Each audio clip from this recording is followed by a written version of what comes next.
Janamaithri agricultural cooperative society നടത്തിയിട്ടുണ്ടായിരുന്ന പരീക്ഷകളുടെ rank list publish ചെയ്തിട്ടുണ്ട്.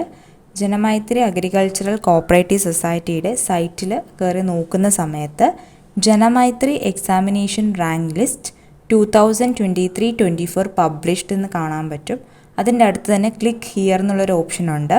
അവിടെ ക്ലിക്ക് ചെയ്യുന്ന സമയത്ത് പാർട്ട് 1, പാർട്ട് 2, പാർട്ട് 3 എന്നുള്ളൊരു പേജിലോട്ടാണ് പോവുക. അതിൽ നിങ്ങൾ ഏത് പാർട്ടിലുള്ള എക്സാമാണോ എഴുതിയിട്ടുള്ളത് അത് ക്ലിക്ക് ചെയ്ത് കൊടുത്ത് നിങ്ങളുടെ നെയിം വെച്ചിട്ടോ അല്ലെങ്കിൽ നമ്പർ വെച്ചിട്ടോ അതായത് രജിസ്ട്രേഷൻ നമ്പർ വെച്ചിട്ടോ നിങ്ങൾക്ക് റിസൾട്ട് ചെക്ക് ചെയ്ത് നോക്കാവുന്നതാണ്. പിന്നീട് അവർ സൈറ്റിൽ പറയുന്നൊരു കാര്യം, ജനമൈത്രി അഗ്രികൾച്ചറൽ കോഓപ്പറേറ്റീവ് സൊസൈറ്റിയിൽ അംഗങ്ങളിൽ നിന്നോ പബ്ലിക്കിൽ നിന്നോ യാതൊരുവിധ ഫിക്സഡ് ഡെപ്പോസിറ്റുകളും ഒരു ബ്രാഞ്ചിലും സ്വീകരിക്കുന്നതല്ല. ഒരുപാട് പേർക്ക് ആ ഒരു കാര്യത്തിൽ ഡൗട്ട് ഉണ്ടായിരുന്നു. ഇപ്പോൾ ഫിക്സഡ് ഡെപ്പോസിറ്റ് ആവശ്യപ്പെടുമോ, അങ്ങനെയൊക്കെ കുറേ ഡൗട്ട്സ് ഉണ്ടായിരുന്നു. അപ്പോൾ അത് അവർ ക്ലിയർ ചെയ്തിട്ടുണ്ട്.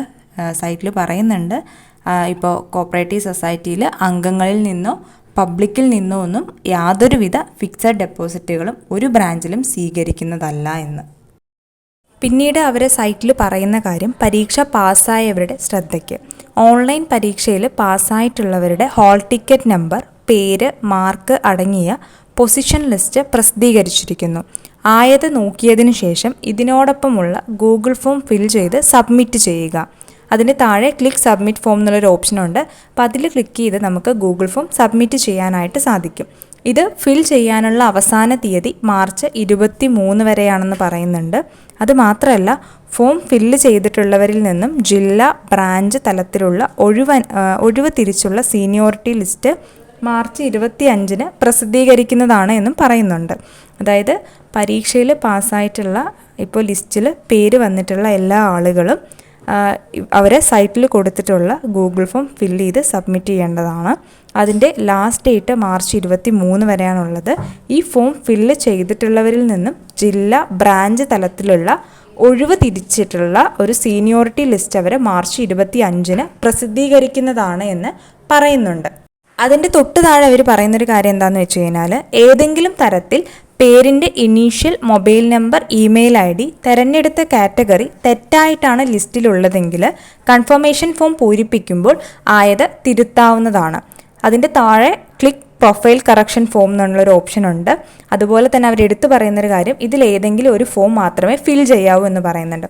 അതായത് പരീക്ഷ എഴുതിയിട്ട് ഇപ്പോൾ പൊസിഷൻ ലിസ്റ്റിൽ പേര് വന്നിട്ടുള്ള എല്ലാ ആളുകളും ഈ ഒരു ഫോം ഫിൽ ചെയ്ത് കൊടുക്കണം. അതിൽ ഇപ്പോൾ നിങ്ങൾക്ക് എന്തെങ്കിലും തിരുത്ത് വരുത്താനുണ്ടെങ്കിൽ നിങ്ങൾ ഫിൽ ചെയ്യേണ്ടത് ക്ലിക്ക് പ്രൊഫൈൽ കറക്ഷൻ ഫോമാണ്. അല്ലാത്തവരാണെങ്കിൽ ക്ലിക്ക് സബ്മിറ്റ് ഫോം കൊടുത്തിട്ട് ആ ഒരു ഗൂഗിൾ ഫോം സബ്മിറ്റ് ചെയ്താൽ മതിയാകും. പക്ഷേ എല്ലാവരും ശ്രദ്ധിക്കേണ്ട ഒരു കാര്യം, ആരും ഈ 2 ഫോമും ഫിൽ ചെയ്യരുത്. ഒരാൾ ഒരു ഫോം മാത്രമാണ് ഫിൽ ചെയ്യാൻ പറ്റുള്ളൂ. മിസ്റ്റേക്സ് തിരുത്താനുള്ളവരാണെങ്കിൽ ക്ലിക്ക് പ്രൊഫൈൽ കറക്ഷൻ ഫോമാണ് ഫിൽ ചെയ്യേണ്ടത്.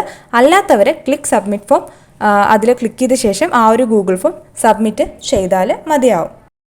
ജനമൈത്രി അഗ്രികൾച്ചറൽ കോഓപ്പറേറ്റീവ് സൊസൈറ്റിയുടെ സൈറ്റിൽ തന്നെ how to submit correction or confirmation form എന്ന് പറഞ്ഞിട്ട് ഒരു ഓപ്ഷൻ ഉണ്ട്. അതിൽ ക്ലിക്ക് ചെയ്യുമ്പോൾ എങ്ങനെയാണ് ഈ ഒരു കൺഫർമേഷൻ ഫോം അല്ലെങ്കിൽ ഈ ഒരു കറക്ഷൻ ഫോം നമ്മൾ ഫില്ല് ചെയ്യേണ്ടത് എന്നതിൻ്റെ ഡീറ്റെയിൽ ആയിട്ടുള്ള ഒരു വീഡിയോ നമുക്ക് കാണാനായിട്ട് സാധിക്കുന്നതാണ്. അപ്പോൾ നിങ്ങൾ ഫില്ല് ചെയ്യുന്നതിന് മുമ്പ് ആ ഒരു വീഡിയോ എന്തായാലും വാച്ച് ചെയ്യുക. അപ്പോൾ നിങ്ങൾക്ക് അധികം മിസ്റ്റേക്സ് ഒന്നും ഇല്ലാതെ ആ ഒരു ഫോം ഫില്ല് ചെയ്യാനായിട്ട് സാധിക്കുന്നതാണ്. പിന്നീട് അവർ സൈറ്റിൽ കൊടുത്തിട്ടുണ്ട് അപേക്ഷകരുടെ ശ്രദ്ധയ്ക്കെന്ന് പറഞ്ഞിട്ട്, അതായത് പരീക്ഷ പാസ്സായി സർട്ടിഫിക്കറ്റ് ഡൗൺലോഡ് ചെയ്തിട്ടും പൊസിഷൻ ലിസ്റ്റിൽ പേര് വന്നിട്ടില്ല എങ്കിൽ നിങ്ങളുടെ ഹാൾ ടിക്കറ്റിൻ്റെ കോപ്പിയും സർട്ടിഫിക്കറ്റിൻ്റെ കോപ്പിയും 7994329888 എന്ന നമ്പറിലേക്ക് വാട്സപ്പ് അയക്കാനായിട്ട് പറഞ്ഞിട്ടുണ്ട്. അതായത് ഇന്ന് വന്നിട്ടുള്ള ലിസ്റ്റിൽ നിങ്ങളുടെ നെയിം ഇല്ല എന്നുണ്ടെങ്കിൽ, അതായത് നിങ്ങൾ എക്സാം അറ്റൻഡ് ചെയ്തിട്ടുണ്ട്, നിങ്ങൾക്ക് സർട്ടിഫിക്കറ്റ് കിട്ടിയിട്ടുണ്ട്, എക്സാം പാസ്സായിട്ടുണ്ട്, എന്നിട്ടും നിങ്ങൾക്ക് ഇന്ന് വന്നിട്ടുള്ള ലിസ്റ്റിൽ നിങ്ങളുടെ നെയിം ഇല്ല എന്നുണ്ടെങ്കിൽ നിങ്ങളുടെ ഹാൾ ടിക്കറ്റിൻ്റെ കോപ്പിയും അതുപോലെ തന്നെ സർട്ടിഫിക്കറ്റിൻ്റെ കോപ്പിയും അവർ തന്നിട്ടുള്ള നമ്പറിലേക്ക് വാട്സപ്പ് അയക്കാനായിട്ട് പറഞ്ഞിട്ടുണ്ട്. അതുപോലെ തന്നെ പാർട്ട് മാറി ലിസ്റ്റിൽ വന്നിട്ടുള്ളവർ സൈറ്റിലുള്ള കറക്ഷൻ ഫോം പൂരിപ്പിച്ച് അതിലുള്ള റിമാർക്ക് കോളത്തിൽ കാരണം എഴുതാനായിട്ട് പറഞ്ഞിട്ടുണ്ട്. അതായത് നിങ്ങളിപ്പോൾ പാർട്ട് 2 ആണ്, പക്ഷേ പാർട്ട് 1 വന്നിരിക്കുന്നത്, അല്ലെങ്കിൽ 3 അപ്പോൾ അങ്ങനെ പാർട്ട് മാറിയിട്ട് നിങ്ങൾ ലിസ്റ്റിൽ വന്നിട്ടുണ്ടെങ്കിൽ കറക്ഷൻ ഫോം, അതായത് സൈറ്റിലുള്ള കറക്ഷൻ ഫോം പൂരിപ്പിച്ചിട്ട് അതിൻ്റെ റിമാർക്ക് കോളത്തിൽ അതിൻ്റെ കാരണം എഴുതുക. അതിൽ നമ്മൾ ഏത് പാർട്ടാണോ അപേക്ഷിച്ചിട്ടുള്ളത് ആ ഒരു പാർട്ടിനെ കുറിച്ചിട്ടുള്ള വിവരങ്ങളാണ് കറക്ഷൻ ഫോമിൽ പൂരിപ്പിക്കേണ്ടത് എന്നവർ എടുത്തു പറയുന്നുണ്ട്. പിന്നീട് പറയുന്നൊരു കാര്യം, നിലവിൽ നൽകിയിട്ടുള്ളത് മാർക്ക് പൊസിഷൻ ലിസ്റ്റാണ്. അതായത് മാർക്കിൻ്റെ പൊസിഷൻ ലിസ്റ്റാണ്. ഒഴിവുകളുടെ അടിസ്ഥാനത്തിൽ ഒരു വേക്കൻസിക്ക് 7 അപേക്ഷകർ എന്ന ക്രമത്തിൽ ലിസ്റ്റ് തയ്യാറാക്കിയിട്ട് അവർ മാർച്ച് 25 അത് സൈറ്റിൽ പ്രസിദ്ധീകരിക്കുന്നതായിരിക്കും. അതാണ് മെറിറ്റ് ലിസ്റ്റ് എന്ന് അറിയപ്പെടുന്നുണ്ടാവുക. കൺഫർമേഷൻ ഫോമിൽ പൂരിപ്പിക്കുന്ന ബ്രാഞ്ചിലേക്ക് മാത്രമേ നിയമനം നടത്തൂ എന്നുള്ളത് കൊണ്ട് മാർക്ക് കുറഞ്ഞവർക്കും നിയമനം ലഭിക്കുവാൻ സാധ്യതയുണ്ട് എന്നും പറയുന്നുണ്ട്. അതായത് ഒരു വേക്കൻസിക്ക് 7 അപേക്ഷകർ എന്ന ക്രമത്തിൽ ഒരു ലിസ്റ്റ് തയ്യാറാക്കിയിട്ടായിരിക്കും അവർ മാർച്ച് 25 പ്രസിദ്ധീകരിക്കുന്നുണ്ടാവുക. അപ്പോൾ അതിൻ്റെ അടിസ്ഥാനത്തിലായിരിക്കും നിയമനങ്ങൾ നടക്കുന്നുണ്ടാവുക. പിന്നീട് പറയുന്നത് എന്താണെന്ന് വെച്ച് കഴിഞ്ഞാൽ, ജില്ല ബ്രാഞ്ച് തലത്തിൽ നൽകുന്ന merit list A class, B class, C class എന്ന തരത്തിലായിരിക്കും.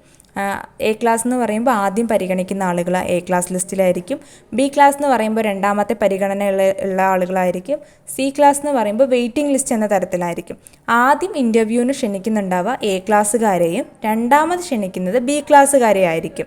AB ക്ലാസ്സിലെ ഇൻ്റർവ്യൂവിന് ശേഷമുള്ള ഒഴിവുകളിലേക്കായിരിക്കും C ക്ലാസ്സിലുള്ളവരെ പരിഗണിക്കുന്നുണ്ടാവുക. അപ്പോൾ അതുകൊണ്ട് തന്നെ എല്ലാവർക്കും ലിസ്റ്റിൽ വന്നിട്ടുള്ള എല്ലാവർക്കും സാധ്യതയുണ്ട് എന്ന് തന്നെയാണ് അവർ പറയുന്നത്. പിന്നീട് പറയുന്നൊരു കാര്യം, പാർട്ട് 2 മെറിറ്റ് ലിസ്റ്റിൽ മാർക്കിൻ്റെ വ്യതിയാനങ്ങൾ കാണുന്നത് പാർട്ട് 1 എഴുതിയവരുടെ ലിസ്റ്റ് പാർട്ട് 2 മാറിക്കിടക്കുന്നതിനാലാണ്. എന്നാൽ ജില്ലാ ബ്രാഞ്ച് തരത്തിലുള്ള ലിസ്റ്റ് വരുമ്പോൾ ആയത് പരിഗണിക്കപ്പെടുകയും പാർട്ട് 1 2 ഉള്ളവർ ഏതെങ്കിലും ഒരു പാർട്ടിലേക്ക് തിരഞ്ഞെടുക്കപ്പെടുമ്പോൾ പൊസിഷൻ ലിസ്റ്റിൽ നിന്നും അവർ ഡിലീറ്റ് ആകുന്നതുമാണ് എന്ന് പറയുന്നുണ്ട്. പിന്നീട് പരീക്ഷ എഴുതാൻ കഴിഞ്ഞില്ല എന്ന് തെറ്റിദ്ധരിപ്പിച്ച് അല്ലെങ്കിൽ കാരണം പറഞ്ഞ് രണ്ടാമത് അവസരം വാങ്ങിയിട്ടുള്ളവർ ആദ്യ പരീക്ഷ എഴുതി പരാജയപ്പെടുകയോ സർട്ടിഫിക്കറ്റ് ഡൗൺലോഡ് ചെയ്യുകയോ ചെയ്തിട്ടുണ്ടെങ്കിൽ ഇത്തരത്തിലുള്ള അപേക്ഷകരെ പൊസിഷൻ ലിസ്റ്റിൽ നിന്നും ഒഴിവാക്കുന്നതാണ് എന്നും അവർ പറയുന്നുണ്ട്. അതിൻ്റെ ഒപ്പം തന്നെ ഓരോ സമയങ്ങളിലും നിയമനം സംബന്ധിച്ചുള്ള വിവരങ്ങൾ www.jmsc.in എന്ന വെബ്സൈറ്റിൽ പ്രസിദ്ധീകരിക്കുന്നതാണ് എന്ന് സൈറ്റിൽ പറയുന്നുണ്ട്. അപ്പോൾ എല്ലാവരും സൈറ്റ് നോക്കുക, ലിസ്റ്റ് നോക്കുക. നിങ്ങൾ അതുപോലെ തന്നെ സൈറ്റിൽ കൊടുത്തിട്ടുള്ള കറക്ഷൻ ഫോം എങ്ങനെയാണ് ഫില്ല് ചെയ്യേണ്ടത് എന്ന് വീഡിയോ വാച്ച് ചെയ്യുക. എന്നിട്ട് ഫോം ഫില്ല് ചെയ്ത് കൊടുക്കുക.